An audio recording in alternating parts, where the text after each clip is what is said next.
Libo-libong customers pa rin ng Meralco ang wala pa ring kuryente dahil sa pananalasa ng Bagyong Christine. Karamihan sa mga apektado ng power interruption ay sa Cavite at Laguna. Si Jason Rubrico magbabalita.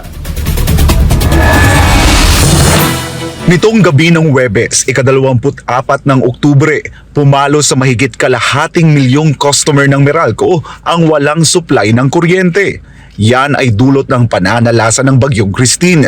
Pero nitong Biyernes, bahagyang bumaba ito sa higit 360,000 na Meralco customer ang walang power supply.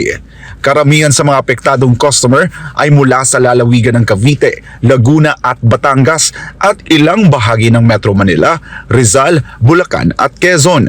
Apparently doon dumaan yung malakas na hangin, no? So from day one, when we started to monitor yung aming service area, itong franchise area namin, it was consistently Cavite that was affected, no? Particularly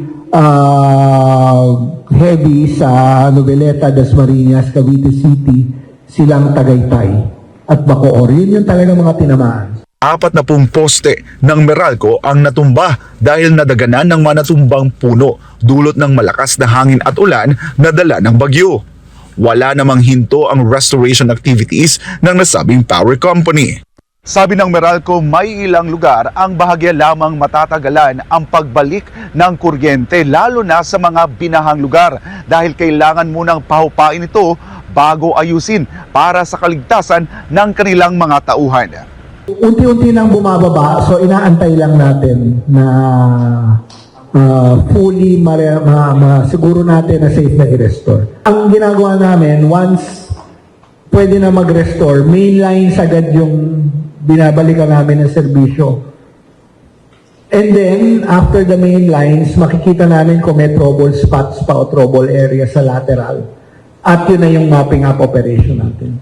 Target ng Meralco na mayorya sa mga apektadong lugar ay maibalik ang power supply bukas ng hating gabi.